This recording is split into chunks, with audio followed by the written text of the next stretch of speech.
Sejam todos muito bem-vindos mais uma vez ao programa Confinados no Ponto de Equilíbrio, ainda aqui da minha casa. Bom, no programa de hoje a gente conversa com Dario Neto. Você já ouviu falar em capitalismo consciente?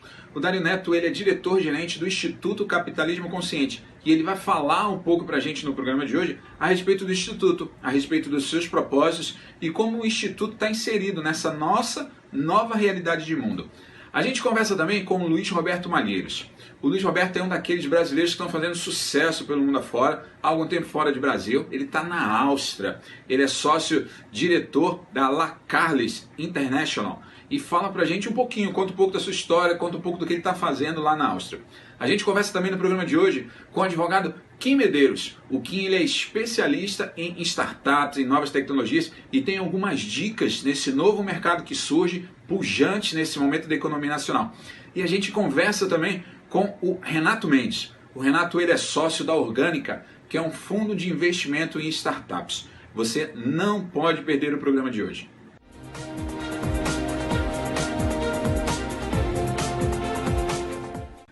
Você já ouviu falar em capitalismo consciente? A gente conversa agora com Dario Neto, ele é diretor-geral do Instituto Capitalismo Consciente.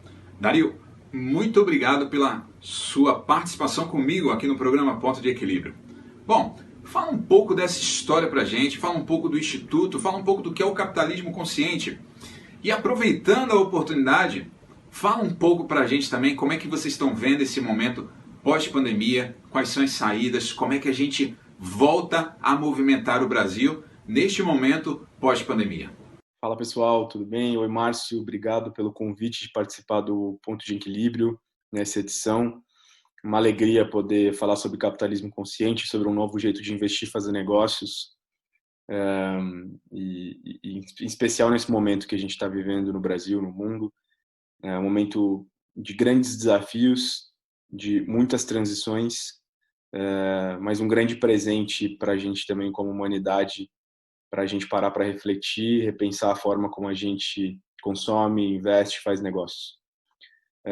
Eu tenho esse privilégio de liderar, então, nessa gestão 2022, o Capitalismo Consciente, essa ONG, esse instituto no Brasil. Ele é filial de um movimento global, nascido nos anos 2000. Ele é oriundo de um estudo de marketing do professor Raj Sisodia. O professor Raj, um indiano americano, ele, enfim, estava um pouco incomodado, vamos dizer assim, com um dado de que as empresas americanas investiam em torno de $1 trilhão em marketing, e ele decidiu estudar, porque esse naquela ocasião era o PIB da Índia. Ele decidiu estudar, então, esse fato, mas principalmente o fato de que algumas empresas que estavam despontando na bolsa não investiam grandes quantias em marketing e tinham performance na bolsa muito interessante, estavam crescendo bastante. Ele conduz esse estudo, então, um estudo de marketing lá em Babson, e ele descobre no final, observando num recorte de médio prazo essas empresas, ali em torno de 15 anos, 18 empresas, que o que elas tinham em comum eram 4 invariantes. Propósito maior, elas tinham um porquê muito claro, elas existiam para algo além do lucro, da geração do lucro. Elas eram orientadas para os seus stakeholders, me explico, elas cuidavam não só dos seus clientes, funcionários, mas também dos seus fornecedores, dos seus acionistas, da comunidade e das demais partes envolvidas, impactadas pelo negócio. Elas eram organizações que tinham liderança e cultura consciente. O que eu quero dizer com isso? Pessoas, lideranças apaixonadas por esse propósito e capazes de transformar esse propósito junto com o time em produtos e serviços que materializassem esse propósito, enfim, gerassem um impacto na ponta. Mais do que isso, que conseguissem fazer com que toda a organização, por meio de artefatos culturais, respirasse princípios e valores de ética, de sustentabilidade e de geração de valor multi-stakeholder, né? Ou seja, de geração de valor compartilhado para todas as partes do negócio. Então, o que a gente chama de cultura consciente. Quando todo colaboradora que está trabalhando naquela empresa sabe não só o que faz, mas por que faz o que faz, né? Entende esse propósito, compreende a sua parcela de contribuição para o cumprimento do propósito e para a geração de valor compartilhado, para cuidar, para nutrir com amor e cuidado todas as partes ligadas a uma empresa, né? de maneira que o negócio gera lucro, prospera, mas sem deixar ninguém para trás. Essa constatação ali deu origem a um livro, o Firms of Endearment, veio para o Brasil, traduzido por nós aqui pelo Instituto, com o nome de Empresas Humanizadas, e agora também toda a bibliografia, né, traduzida para português.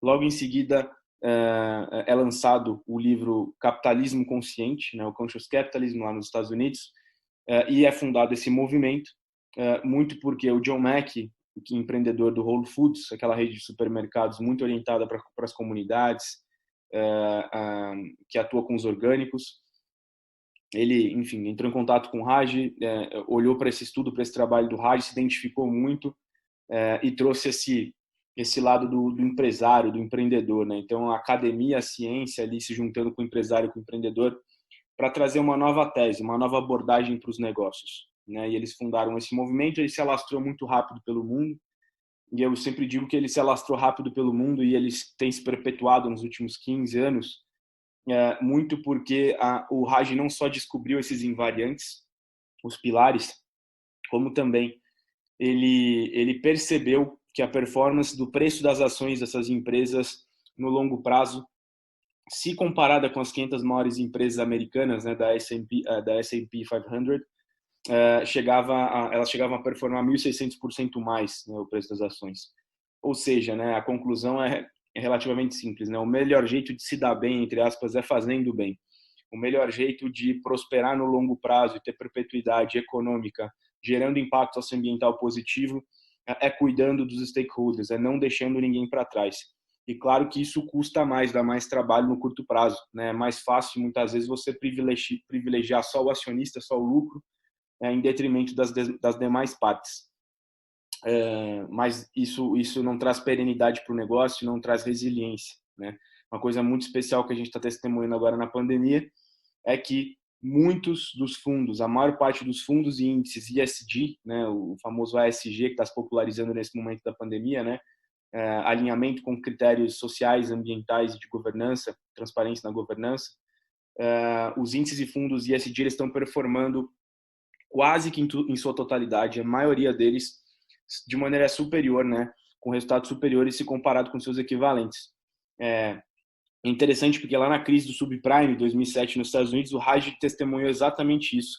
A curva do preço das ações das empresas ditas conscientes, capitalistas conscientes, ela despontou nesse momento, porque é nesse momento de crise que a resiliência dessas organizações aparece, que a cultura responsiva, baseada em autonomia, transparência, confiança, aparece. Que a distribuição do poder e do capital por meio dos negócios devolve, né, a sua colheita. É nessas horas que a gente consegue testemunhar a capacidade criativa que emerge do coletivo e como o accountability, né, o empoderamento que se gera na organização, ele devolve, né, todo o plantio que foi feito por esse jeito de fazer negócios baseado em amor e cuidado. É nessa hora que os clientes que têm um pouco menos de recurso ou capacidade de consumo na mão escolhem aquelas marcas e organizações que nutrem relações que vão além de uma relação só transacional de produto e consumo mais simples, né? Com eles e com elas. E a gente está testemunhando isso de novo agora, isso é muito bacana de ver um lado positivo aí nesse desafio enorme que a gente está vivendo enquanto nação, enquanto planeta. Esse é um pouquinho do movimento, estamos no Brasil desde 2013. Se você quer se vincular ao movimento, você pode se associar. Acesse o nosso site www.ccbrasil.cc. Você pode ser um embaixador pessoa física, uma embaixadora pessoa física. Começa com uma categoria que é gratuita e você pode associar a sua startup, sua micro e pequena empresa, sua empresa de qualquer tamanho lá conosco também. A gente tem desde micro e pequenas startups até empresas muito grandes associadas e partes da nossa comunidade que existe para ajudar nesse processo evolutivo das organizações, de aplicação cada vez mais maior e com mais qualidade dos pilares do capitalismo consciente. É importante dizer que a gente tem uma pesquisa oficial, essa mesma que foi feita nos Estados Unidos, ela está aberta agora no Brasil. Pesquisa Empresas Humanizadas do Brasil, 2020, ela está aberta, você pode inscrever a sua empresa também, procura lá no nosso site. E a pesquisa oficial do movimento, e você vai passar por uma avaliação multi-stakeholder, né? Nós vamos ouvir todas as partes impactadas pelo seu negócio, e no final vamos te dar um monte de insights legais, uma devolutiva num relatório com o seu rating de consciência organizacional, para que você possa entender como você performa no seu negócio com relação ao capitalismo consciente, com relação a esse novo jeito de fazer negócios mais humanizado e cuidando de todas as partes. Então é isso. Espero que vocês nos busquem, estamos à disposição de vocês, o Instituto está à disposição de todos vocês, e lembre-se sempre que no momento desafiador como esse, na pandemia, a melhor forma de se dar bem é fazendo bem, né? Quem tinha cultura ou modus operandi organizacional de amor e cuidado com a sua cadeia de valor, não tenho dúvida que está colhendo os frutos nesse momento e vai continuar colhendo no longo prazo. Isso vai se perpetuar. Mas a melhor forma de você, nesse momento, pivotar o seu modelo de negócio, de você achar uma saída, é nutrindo com amor e cuidado as suas relações, né? Relações com mais qualidade. Elas vão com certeza, esse plantio com certeza vai te trazer uma colheita muito bacana, né? Se você está em setores mais impactados, está enfrentando desafios muito grandes, procurem por uma zona de cuidado, de cobertura, né? Procure por plataformas de financiamento para negócios mais impactados pela pandemia. Nós mesmos, no Capitalismo Consciente, temos aí o covida20.com.br, dá uma buscada lá para negócios alinhados com os nossos princípios. Tem muitas iniciativas bacanas no ar rodando para tentar socorrer as organizações nesse momento.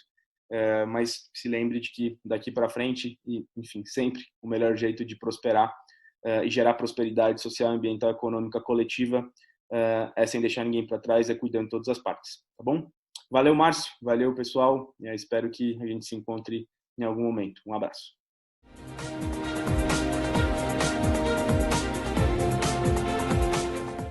A gente conversa agora com o Luiz Roberto Malheiros. Ele está lá na Áustria, um daqueles brasileiros que estão fazendo aí sucesso pelo mundo. Luiz, muito obrigado por participar comigo aqui no Ponto de Equilíbrio. Ele é sócio fundador da Larcalis. Conta um pouco pra gente da história da empresa, conta um pouco pra gente como é que você foi parar aí na Áustria, aquele papo que a gente estava batendo nos bastidores, um pouquinho antes da gravação. Compartilha com a gente no programa Ponto de Equilíbrio essa sua história de empreendedorismo que hoje você está desenvolvendo aí na Áustria. Compartilha com a gente. Olá, Márcio. Muito obrigado pela oportunidade de estar participando do seu programa Ponto de Equilíbrio. Uma grande satisfação, tá? Bom, para quem não me conhece, eu sou Luiz Roberto Malheiros, sou casado, 58 anos de idade, tenho 3 filhos e tive uma carreira extremamente interessante de mais de 40 anos, uma multinacional brasileira, da qual eu encerrei minha participação no ano passado. Bom, depois disso, conversando juntamente com um grupo de colegas de vários países, avaliamos a possibilidade da constituição de uma organização de classe mundial, e foi assim que nasceu a Larcalis, né? A Larcalis é uma empresa de atuação geográfica bastante ampla. Nós hoje temos então escritórios e empresa baseada então em Houston, nos Estados Unidos, aqui na Europa mesmo, em Viena, em Hong Kong, e também uma unidade no Brasil. Essa organização, né, então, pelo retrospecto, vamos dizer assim, dos colegas que me ajudaram a fundá-la, né, nós decidimos pela atuação em 3 principais áreas de negócio, né? A primeira dela é na área de engenharia ambiental, construção civil e projetos industriais. E estamos atuando aí no momento numa planta de biogás na Alemanha, numa planta solar no Egito e com um projeto de biorremediação no Brasil.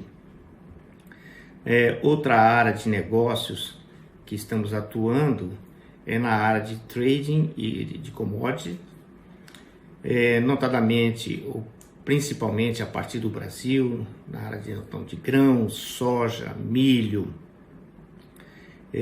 açúcar, bem como de proteína animal, onde estamos nos unindo ao esforço de pequenas e médias empresas desse setor de negócios na exportação, no esforço de exportação brasileiro.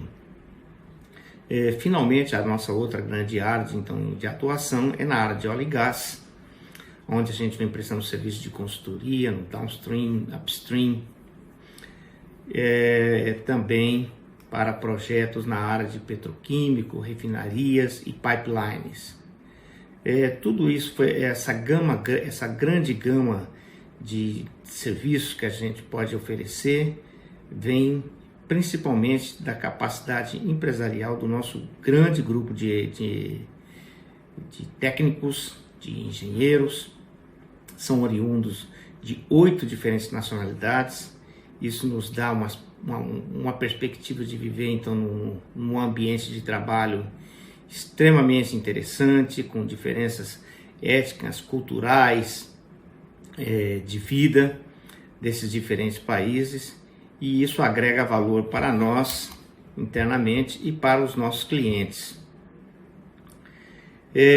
Eu posso dizer que muito mais do que naquele processo inicial de escolhermos a partir de onde iríamos trabalhar, hoje já estamos no momento em que somos convidados para trabalhar. Recentemente, uma das nossas executivas esteve num país da África, e ali fomos convidados a constituir uma empresa e participar do processo de desenvolvimento econômico social daquele país. Veja que são bastante fatos importantes para uma empresa relativamente jovem, mas isso decorre do fato da gente unir uma equipe extremamente sênior, com alta capacidade de gerenciamento, de gestão, e um grupo de jovens engenheiros e outros profissionais que visam também ter um processo de crescimento nas suas carreiras e de poderem vivenciar momentos tão interessantes como eu tive a oportunidade de viver, né? Ao longo desses meus 40 anos, como havia dito, eu tive a oportunidade de trabalhar não somente no Brasil, em grandes obras de infraestrutura, como hidrelétricas, ferrovias, rodovias, mas também então tive a oportunidade de trabalhar em países da América Latina, nos Estados Unidos, e desde 2012 aqui na Áustria, né? Eu acredito que essa experiência pessoal agrega muito, e a minha função específica é gerar oportunidades para esses meus colegas realizarem as suas capacidades e os seus sonhos, né? Essa eu entendo que é a minha função especial e mais importante. Eu quero deixar um mundo melhor para os meus netos e para minha filhinha de 4 anos, e é nesse sentido que eu continuo trabalhando com bastante energia e muita satisfação de realizar coisas importantes e interessantes. Eu espero ter atendido as expectativas que você então esperava de mim, e novamente me coloco à disposição para qualquer outra oportunidade que você julgar interessante, e vamos em frente. Muito obrigado, forte abraço para você, viu?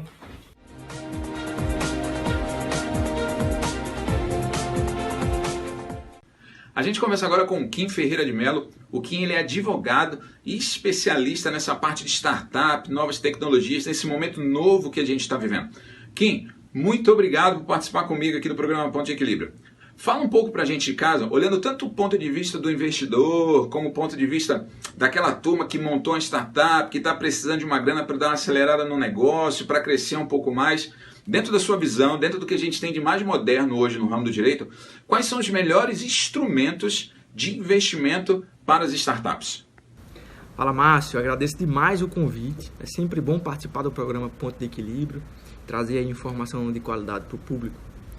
Márcio, respondendo a pergunta, não existe o melhor modelo jurídico para um aporte de investimentos em startups. Na verdade, existem algumas opções que vão ser escolhidas diante dos interesses que sejam colhidos dos investidores e também os interesses dos empreendedores, tá certo? E aqui eu vou citar pelo menos 3 diferentes modelos que podem ser optados.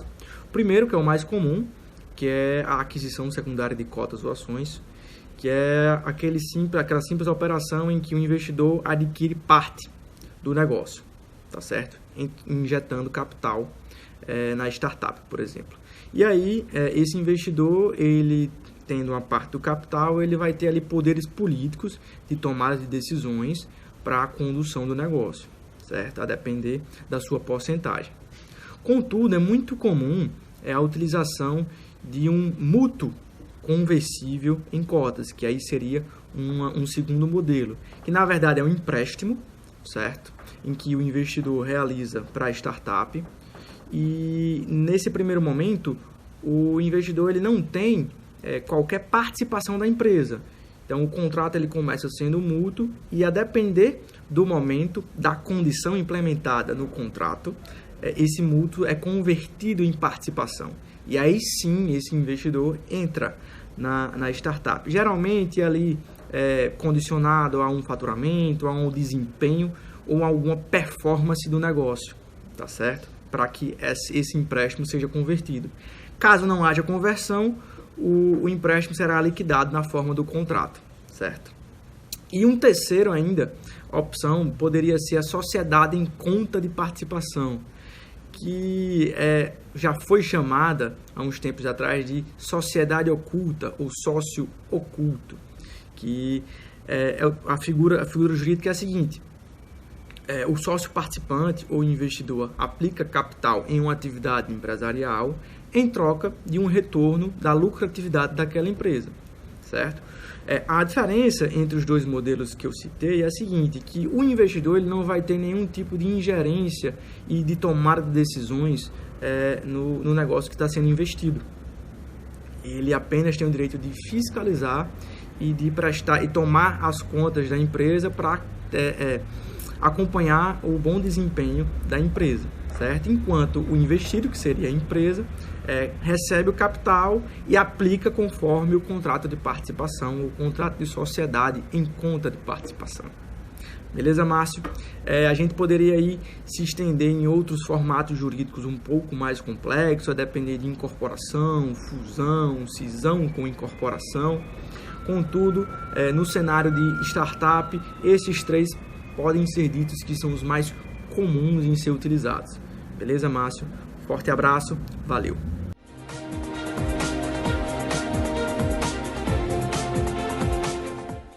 A gente conversa agora com o Renato Mendes, ele é fundador do Fundo de Investimento Orgânica. Renato, muito obrigado por participar comigo aqui no programa Ponto de Equilíbrio. Bom, a gente conversou um pouquinho muito rápido ali nos bastidores. O Ponto de Equilíbrio ele tem um público formado, em sua grande maioria, aí, por empreendedores.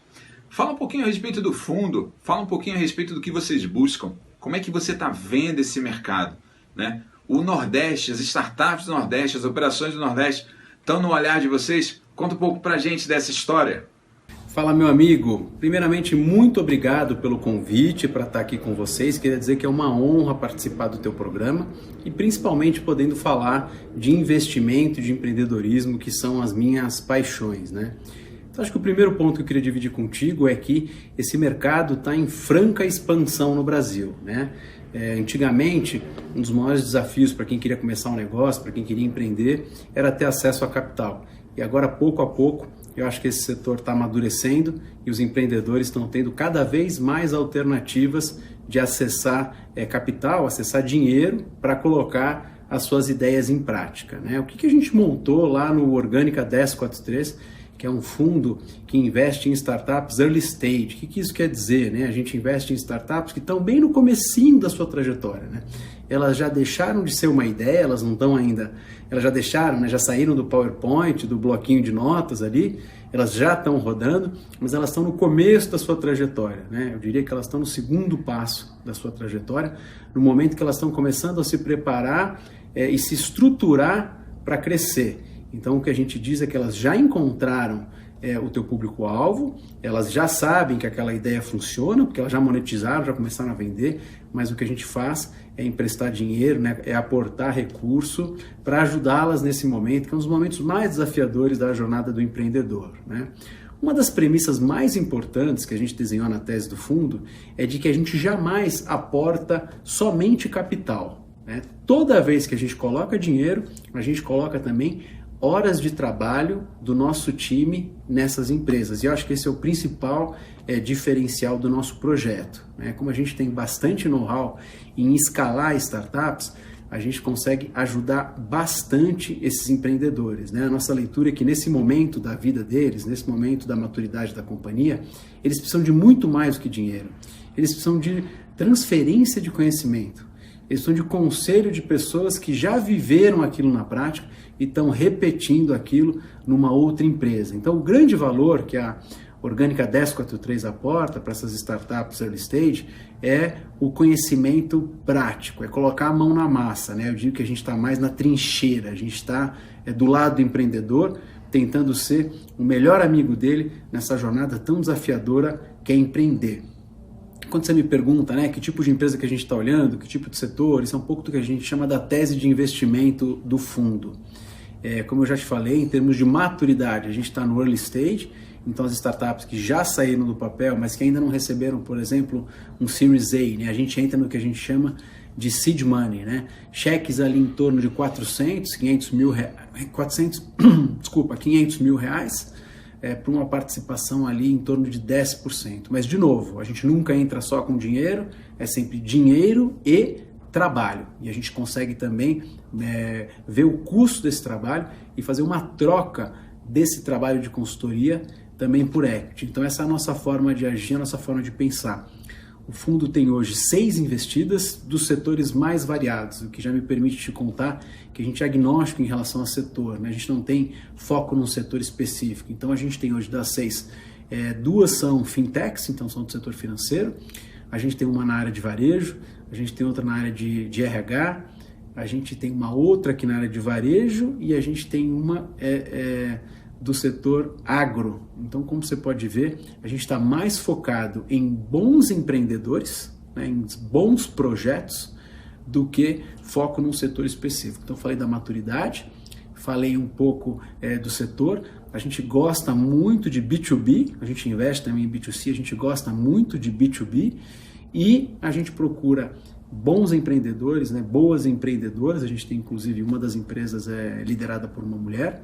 E a gente busca bons empreendedores com potencial de criar negócios escaláveis, né? Essa é a ideia. Então, ele precisa ter o uso da tecnologia para que o modelo de negócio seja escalável, né? O que isso quer dizer? A gente investe num restaurante? Não. Se ele for simplesmente um restaurante, não. Mas se ele criar um modelo que, por meio da tecnologia, ele consiga escalar aquele negócio, ele entra no nosso radar. Te respondendo sobre o Nordeste, claro, a gente tem todo o interesse em estar próximo de startups do Nordeste. Hoje a gente não tem nenhuma, então adoraria que a gente tivesse uma investida do Nordeste. A gente tem investidas aqui de São Paulo, a gente tem do interior de São Paulo, a gente tem do Rio de Janeiro, temos de Florianópolis, então tem uma variedade grande aí. Está faltando uma startup do Nordeste para investir com a gente. Eu acho que quem quiser conhecer um pouquinho mais da Orgânica 1043, esse fundo que coloca dinheiro, mas aporta sempre trabalho em troca de equity, que está olhando para startups de tecnologia, principalmente B2B, com empreendedores ambiciosos que queiram construir projetos grandes, podem nos procurar, estamos abertos aí para todo tipo de conversa, tá ok? Muito obrigado, pessoal, até a próxima. Então, gostou do programa de hoje? Não esquece de passar lá nas redes sociais da TV União, Instagram, Facebook, YouTube, deixa seu like, comentários, sugestões. Quer ouvir alguém no programa? Avisa que a gente conversa. Lembrando para você de casa que o programa Ponto de Equilíbrio tem o patrocínio Oldflix, Reviva Grandes Emoções e apoio MS Ativa e estruturação em operações de crédito.